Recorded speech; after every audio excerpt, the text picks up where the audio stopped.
오늘은 종료주일입니다. 또한 오늘부터 고난주간이 시작이 됩니다. 우리 성도들에게 있어서 1년 52주가 다 귀하고 중요하지만 특별히 오늘 종료주일을 시작으로 한 주간 고난주간과 또 다음 주일 부활주일은 너무나도 중요한 날이죠. 2000년 전 하늘 보좌를 버리시고 성육실하신 우리 주님께서 3년 반 동안의 공생애를 통해서 수많은 기적과 이적과 표적을 보이시고 또 천국 복음을 가르쳐 주시고 하늘의 진리를 그렇게 우리에게 가르쳐 주셨습니다. 그리고 나서 이 모든 것들을 총정리하는 마지막 예수님이 하늘로 가시기 전에 마지막 이 한 주간이 그 모든 것을 정리하는 그러한 너무나 중요한 시간입니다. 마치 하늘에서부터 가지고 오신 하늘과 땅의 모든 권세를 그 축복을 다 이 한 주간 다 쏟아 놓으십니다. 그래서 교회 역사를 보면 이 고난주간 한 주간 동안 성도들은 금식을 하면서 또 가물을 삼가하면서 주님의 십자가를 묵상하고 기도하면서 주님의 고난에 동참을 합니다. 그리고 천국을 소망하는 주간으로 그렇게 삼았습니다. 우리가 그러한 의미에서 우리 내일부터 고난주간 특별 새벽 기도회를 하려고 합니다. 바라기는 매년 얼마나 중요하겠어요? 그 보화와 같은 우리가 그 말씀들을 함께 살펴보려고 합니다. 그래서 우리가 주님의 고난에 동참하는 마음으로 또 하나님이 주실 은혜와 복을 사모하면서 우리가 함께 새벽을 깨우는 저와 여러분이 될 수 있기를 바랍니다. 아멘. 그래서 우리가 더 깊이 주님을 만나고 더 간절히 주님께 기도하고 더 진실하게 나의 삶과 신앙과 믿음을 돌아보는 귀한 시간이 될 수 있기를 바랍니다. 그래서 다음 주일 부활주일 때 그냥 맹맹하게 부활의 주님을 만나는 것이 아니라 영광스럽게 부활하신 주님을 감격하면서 여러분 만나는 그러한 은혜와 복이 있기를 주님의 이름으로 축복합니다.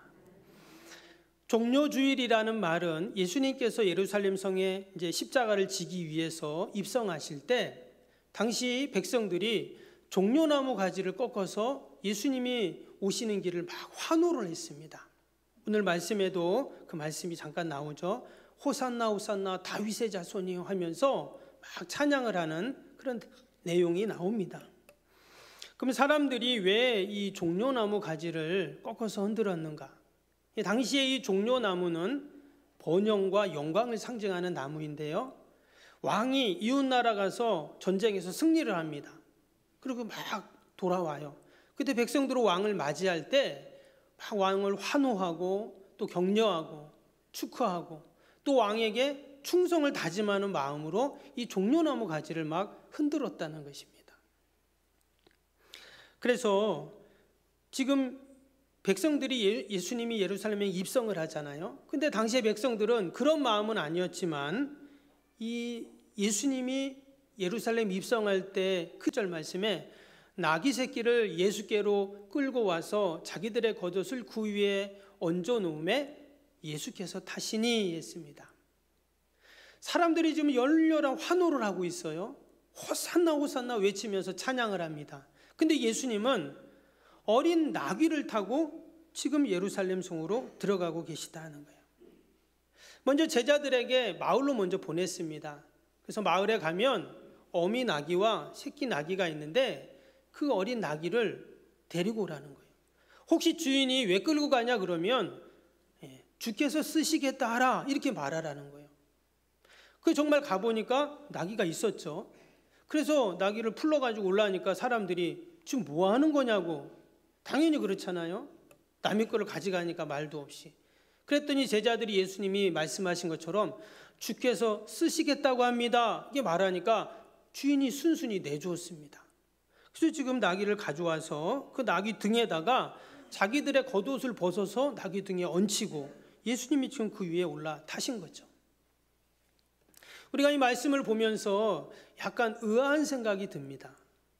예수님께서 많고 많은 짐승들 중이고 낙타도 아니고 어린 나귀를 타고 들어가셨어요. 당시의 나귀는 짐을 운반하는 운송 수단이었습니다.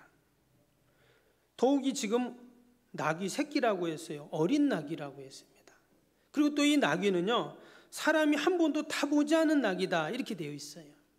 왜 예수님께서 굳이 사람이 타보지도 않은 아주 어린 나귀를 타고 왜 들어가셨을까 하는 거예요. 이 똑같은 말씀이 마태복음에도 나옵니다. 마태복음 21장에 보면 거기는 뭐라고 하냐면 4절 5절 말씀입니다. 제가 읽어드리면, 이는 선지자를 통하여 하신 말씀을 이루려 하심이라. 일러스되 시온의 딸에게 이르기를 내 왕이 내게 임하나니 그는 겸손하여 나귀 곧 멍에 매는 짐승의 새끼를 탔도다 하라 하였느니라. 이 말씀은요, 이사야서 말씀과 스가랴서 말씀을 이제 인용한 말씀인데요, 여기 보면 4절에 뭐라고 했냐면 선지자를 통하여 하신 말씀을 이루려 한다 이런 말씀이 나요. 그러니까 지금 예수님이 어린 나귀를 타고 예루살렘으로 입성하신 이유가 뭐냐? 하나님의 말씀 때문이라는 거예요.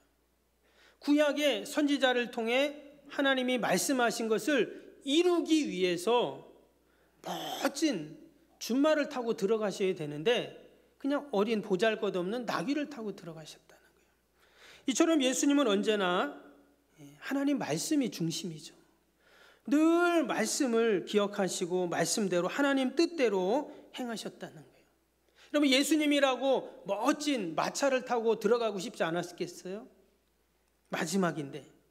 그런데 하나님의 뜻이 우선이었고, 시온에 따라 크게 기뻐할지어다, 예루살렘에 따라 즐거이 부를지어다. 보라, 내 왕이 내게 임하시나니 그는 공의로우시며 구원을 베푸시며 겸손하여서 나귀를 타시나니 나귀의 작은 것 곧 나귀 새끼니라.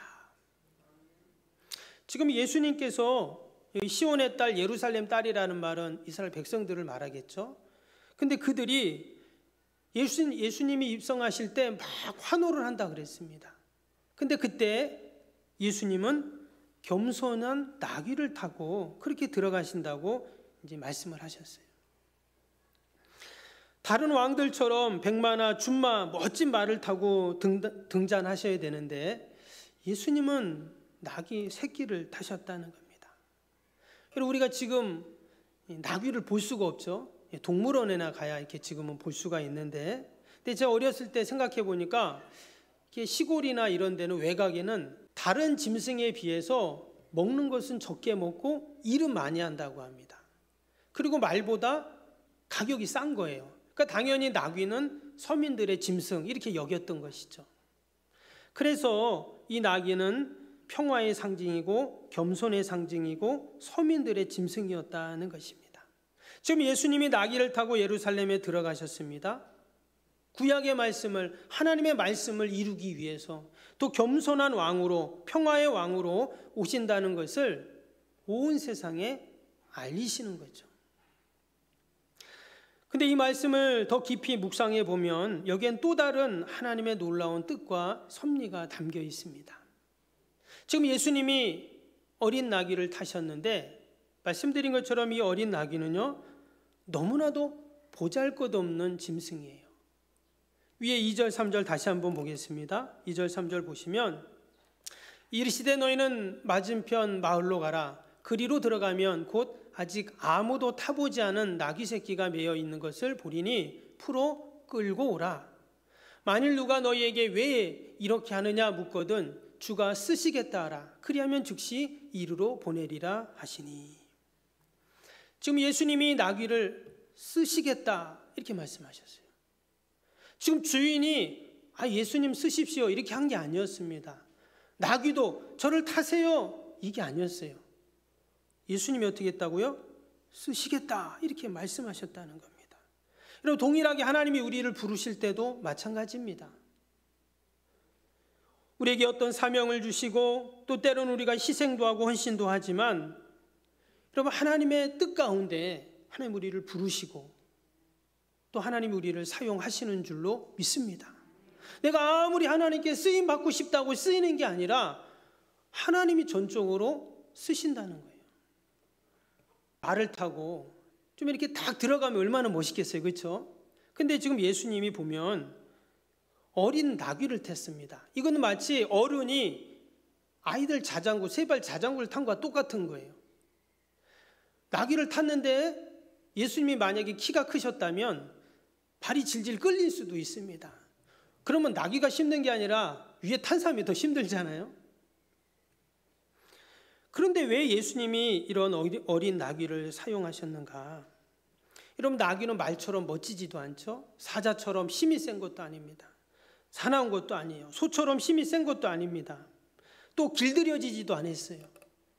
여기 보니까 사람이 한 번도 타보지 않았다 그랬습니다. 여러분, 한 번도 타보지 않은 나귀를 타면 어떻게 될까요? 타보지 않아가지고 잘 모르겠는데 아마 그 나귀가 가만히 안 있겠죠. 이 뭐야 하면서 막 그냥 난리를 치고, 아니면 이 원래 나귀가 고집이 세다고 해요. 그러면 가다가 그냥 멈춰버릴 수도 있습니다. 그러면 이런 망신살이죠. 사람들은 옆에서 막 환호를 하는데 예수님은 예루살렘에 개선장군처럼 들어가셔야 되는데, 아니 타고 가는 나귀가 그냥 펄썩 주저앉아 버려서 갈래면 가고 말래면 마라, 이러면 어떻게 될까요? 그러면은 모든 게 엉망진창이 되는 것이죠. 근데 이런 모든 위험 요소가 있는 것을 아시면서도 예수님은 어린 나귀를 사용하세요. 여러분, 이것이 바로 하나님이 일하시는 방법인 줄로 믿습니다. 성경을 잘 읽어보면 하나님이 아브라함을 부르십니다. 근데 그 아브라함은 어떤 사람이었는가? 75년 동안 우상 숭배하던 사람입니다. 그런 사람을 믿음의 조상으로 삼아요. 좀 그래도 뭔가 바탕이 있고 될 만한 사람을 세워야 되는데 75년 동안 우상에 찌들어든 사람을 믿음의 조상으로 세운다는 거예요. 이게 하나님의 방법이세요. 야곱도 마찬가지입니다. 에서와 비교해 보면 얼마나 연약한지 몰라요. 속이기만 하고. 그런데 하나님은 그를 사용하세요. 예수님의 제자들도 보면 어떻습니까? 그들은 다들 어부였고 당시에 가장 천한 일을 하는 사람으로 여겨졌습니다. 그런데 보잘것없고 내세울 것 없는 그들을 통해서 하나님은 온 인류를 구원하시고자 하는 일들을 이루어 가십니다. 예수님 주위에 모인 사람들도 하나같이 보면 세리고 또 병자들, 심지어 창기들도 있었습니다. 저는 오늘 이 말씀을 준비하면서 바로 내가 어린 낙이구나, 내가 어린 낙이구나, 이런 마음이 들더라고요. 아무것도 낼 수 없는 우리들을 하나님의 거룩한 자녀로 우리를 택하시고 우리를 목사로, 장로로, 권사로, 집사로 그런 직분을 주시고 그럼 주님의 몸된 교회를 섬기게 하십니다. 때마다 하나님이 도와주시고 또 건강 주시고 물질 주시고 지혜 주시고, 할렐루야. 그래서 우리가 지금 이 자리에 있는 거예요. 내 힘으로 내 능력으로 지금까지 내가 했다면 우리가 이 자리에 있을 수 없습니다. 하나님이 다 도와주셨고 하나님이 건강을 주셨고 하나님이 보호해 주셨기 때문에. 그럼 지금도 전 세계에 코로나에 감염돼서 쓸쓸하게 아무도 그 장례식에 가지도 못하고 그렇게 운명하신 분들이 얼마나 많습니까? 아니 지금도 병원에 있는 분들이 얼마나 많아요. 어제도 우리나라에만 500명이 확진을 받았습니다. 매일 300명, 400명, 500명씩 매일 그렇게 확진을 받잖아요. 여러분, 하나님이 우리를 지켜주시는 줄로 믿습니다. 그래야 우리가 살 수가 있어요. 제가 지난번에 말씀드렸죠. 우리 옆에 교회 목사님 지금 코로나 확진을 받으셨는데 제가 구룡포에 갔더니 소문이 석경교회 목사님 코로나 확진 받았대. 막 사이렌이 막 지나갔거든요. 막 이쪽으로 지나가니까 그랬나 봐요. 마트에 갔는데 저한테 그런 얘기를 하더라고요. 그 제가 석병교회 목사인데요 그랬더니 그걸 깜짝 놀라시더라고요.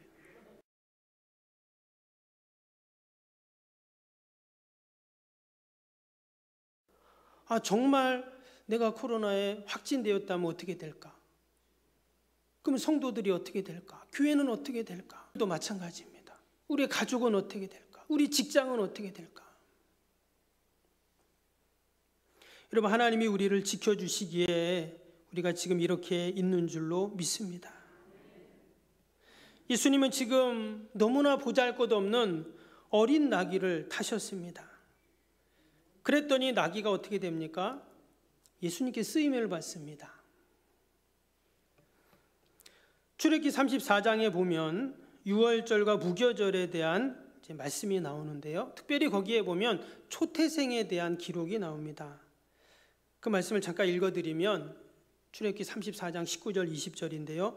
모든 첫 태생은 다 내 것이며 내 가축의 모든 처음 난 수컷인 소와 양도 다 그러하며 나귀의 첫 새끼는 어린 양으로 대속할 것이요 그렇게 하지 아니하려면 그 목을 꺾을 것이며 했습니다. 구약의 율법에 보면 사람도 마찬가지지만 짐승들도 처음 난 것은 뭐라고요? 하나님의 것이다 이렇게 말씀하셨어요. 그래서 하나님께 드려야 되는데 혹시 드리지 못하면 뭐라고 했냐면 어린 양을 갖다가 대속을 하라는 거예요. 나귀도 마찬가지입니다. 나귀도 그들이 짐을 싣거나 사람이 타거나 너무나 중요한 짐승이라고 했죠. 근데 그 나귀를 처음 낳았으면 어린 양을 갖다가 어린 양을 죽여서 대속을 하든지 그것이 안 되면 그 짐승의 목을 꺾어가지고 하나님께 드리라는 거예요. 왜 이렇게 하나님이 하셨을까? 바로 하나님의 것이라는 것을 기억하라는 것이죠. 그런데요, 지금 오늘 본문에 나오는 말씀을 다시 한번 보면 지금 이 나귀 주인이요, 제자들이 왔을 때 나귀를 풀러갔잖아요. 근데 생판 모르는 사람들입니다. 근데 생판 모르는 사람들이 와서 자기 나귀를 풀러가는 거예요. 그러면 뭐라고 해야 됩니까? 지금 당신들 뭐 하는 거냐고, 응? 그거 지금 도둑질 아니냐고 이렇게 해야 되잖아요. 근데 제자들이 주께서 쓰시겠답니다 이런 거 그냥 순순히 나귀를 줘버렸어요. 여러분, 혹시 제자들이 당신 안 가져와? 가만 안 둬? 이렇게 겁을 줬을까요? 협박했을까요? 아닐 것입니다. 오늘 말씀처럼 주님께서 쓰시겠다고 하십니다 이렇게만 말했어요. 근데 그 나귀 주인이 왜 줬냐는 거예요. 그러면 우리가 구약의 말씀을 비추어 볼 때 여러 가지 유추를 할 수 있습니다. 초태생 말씀을 드린 것처럼 나귀의 처음 새끼를 낳았는데 율법에 의하면 어떻게 한다고요? 하나님께 드려야 되는 거예요. 아니면 어린 양을 갖다가 대속의 제사를 드려야 됩니다. 지금 6월절이 가까워지고 있죠. 예수님의 십자가 사건이 앞에 있으니까. 그러면 지금 이 나귀 새끼를 하나님께 드리든지 어린 양을 갖다가 대속을 하든지 아니면 목을 꺾어가지고 하나님께 바치든지 해야 되는데 지금 나귀 주인이 갈등하고 있었다는 거예요.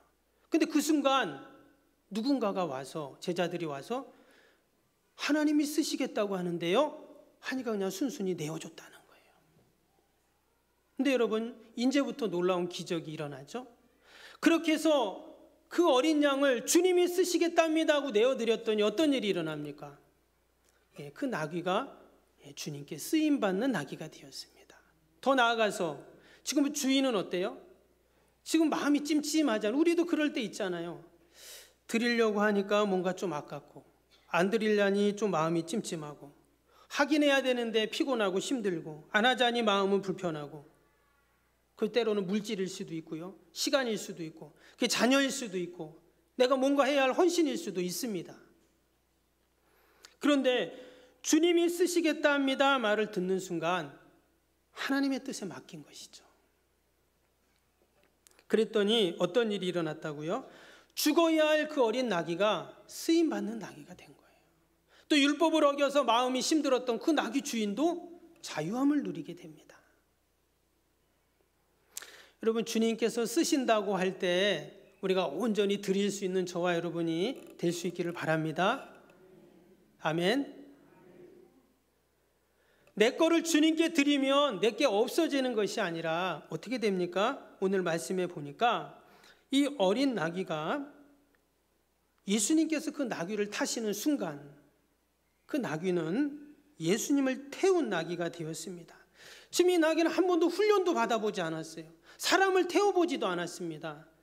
너무나도 미숙하고 너무나도 연약한 그런 나귀라는 거예요. 여러분, 세상에는 이런 나귀를 안 씁니다. 세상 사람들은 어때요? 스펙도 좋고 다 훈련이 되어 있고 뭔가 잘할 것 같은 능력 있는 그런 사람을 쓰지, 미숙하고 해보지도 않고 실수투성인, 언제 돌발 행동이 나올지 모르는 그런 사람 안 쓰잖아요. 얼마 전에 운전하다가 가는데 옆에 어떤 차가 이렇게 갑니다. 제가 봤더니 뒤에 초보 운전이라고 딱 붙여놨더라고요. 근데 이거 보니까 정말 좀 약간 불안해 보여요. 근데 여러분, 만약에 그 초보 운전이 그 뒤에다 글자를 뭐라고 써놓은지 아세요? 이렇게 써놨어요. 저도 제가 무서워요. 이렇게 글자 써놨더라고요. 근데 그럼 만약에 내가 그 초보 운전자 차에 탔다면 어떻게 될까요? 너무 불안하겠죠. 왜? 그 사람이 언제 사고 낼지 모르니까. 근데 지금 예수님이 타신 이 나귀가 초보 운전자예요. 여러분, 세상은 경험자를 씁니다. 또 세상은 숙련된 자를 쓰고 능력 있는 사람을 선호하죠. 미숙한 초보 어린 나귀는 쓰지 않습니다. 그런데 하나님은 안 그런 거예요. 하나님은 약한 자를 들어서 강한 자를 부끄럽게 하시고 어리석은 자를 사용하셔서 지혜로운 자들을 부끄럽게 하시죠. 예수님은 지금 너무나 나약한 어린 나귀를 타셨습니다. 근데 그 나귀가 이어지는 8절에 한번 볼까요? 8절에 많은 사람들은 자기들의 겉옷을, 또 다른 이들은 들에서 벤 나뭇가지를 길에 펴며 그랬습니다. 지금 사람들이 다 옷을 벗어가지고 그 길바닥에다 다 이렇게 펴요. 그럼 어떻게 해요? 그 위로 이제 지나가라는 거예요. 누가 지나간다고요? 나귀가 지나가는 거죠. 종려나무가 가지는 영광과 풍성을 상징한다고 했습니다. 지금 어린 나귀가 가는 길은 어떤 길이냐? 예수님을 등에 업었더니 예수님은 십자가의 길을 가시지만 나귀는 영광의 길을 간다는 거예요. 할렐루야. 우리가 하나님께 드려질 때, 하나님께 쓰임 받을 때 이런 놀라운 구원의 역사가 있는 것입니다. 예수님이 선택하셔서 지금 사용하고 계십니다. 원래 이 나귀는 율법을 범한 죄인 나귀입니다. 목이 꺾여야 할 그런 나귀입니다. 그런데 주님께 드려지니까 그 앞에 영광의 길이 펼쳐집니다. 이거 레드카펫이라는 거 있죠? 그 뭐 영화제 같은 데 하면 막 빨간 카펫을 쫙 깔아가지고 막 유명한 연예인들이 막 지나가잖아요. 마치 지금 그런 모습입니다. 옆에서 후레쉬가 막 터지고 사람들은 열광을 하고 와 환호를 지르고. 오늘 이 나귀가 예수님을 등에 업으니까, 예수님께 쓰임 받으니까 이러한 영광의 길이 그 앞에 펼쳐진 것입니다. 지금 미숙하고 경험도 없고 어떤 돌발 행동도 할 줄 모르고 고집세고 죄인인 나귀가 지금 이런 호사를 누리고 있어요. 오직 예수님을 등에 업을 때, 주님과 함께할 때 누리는 그러한 영광인 줄로 믿습니다. 이제 우리가 어떻게 해야 하는가? 주님이 쓰시겠다 하실 때 우리들도 기꺼이 내어드리는 자가 여러분 되어야 할 줄로 믿습니다. 오늘 6절 말씀 다시 봅니다. 제자들이 예수께서 이르신 대로 말한데 이에 허락하는지라 그랬어요. 지금 나귀 주인이 허락했다는 거예요. 자신이 아끼고 아끼던 그 어린 나귀를 내어드린 것입니다. 근데 내어드릴 때 말씀드린 것처럼 이런 놀라운 구원의 역사, 평강의 은혜가 그 가운데 임한 것입니다.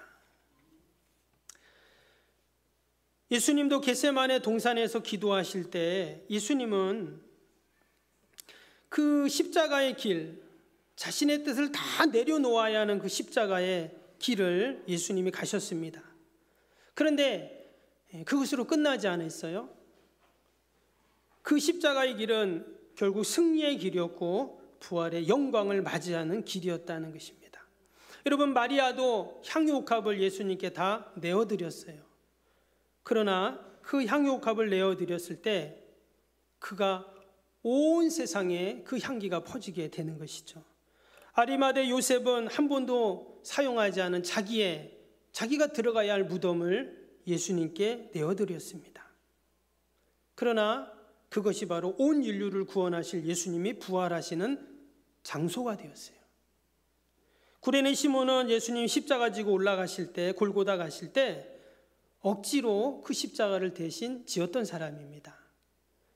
그러나 그렇게 해서 그냥 끝나는 것이 아니라 시간이 지나 하나님은 그의 수고를 잊지 않으시고 그가 내어준 그 수고를 그의 자녀들에게 다 갚아주셨습니다. 초대교회 기둥 같은 일꾼들로 성경의 알렉산더와 루포가 그 자녀들이 너무나 아름답게 기록이 되어 있어요. 오늘 우리가 종려주의를 맞이하고 고난주간이 시작되는 이 귀한 시간, 예전 같았으면 우리가 성찬식을 거행했습니다. 코로나19로 지금 우리가 성찬을 하지 못하는데요. 그러나 성찬이 뭡니까? 주님의 살과 피를 우리가 먹고 마시면서 주님과 연합하고 하나 되는 그런 시간이죠. 지금 어린 나귀는 예수님과 연합되고 하나가 되었습니다. 정말 사람을 태워보지도 않았던, 너무나 부족하고 보잘것없는, 그냥 짐이나 실어야 되는 그런 나귀의 운명일 뿐인데 주님과 연합하고 하나가 되니 그는 레드카펫을 걷고 사람들에게 환호를 받으면서 영광의 길을 걷게 되었다라는 것입니다. 우리가 다시 한번 이 어린 나귀를 생각하면서, 아니 우리 주님을 생각하면서 우리가 이 고난주간을 함께 보내고 부활주일날 영광스럽게 부활의 주님을 만날 수 있기를 바랍니다. 찬란하게 부활하신 그 주님을 맹맹하게 만나는 자가 아니라 정말 감격으로 우리가 만나서 주님의 부활이 나의 부활이 되는 복이 있기를 주님의 이름으로 축복합니다.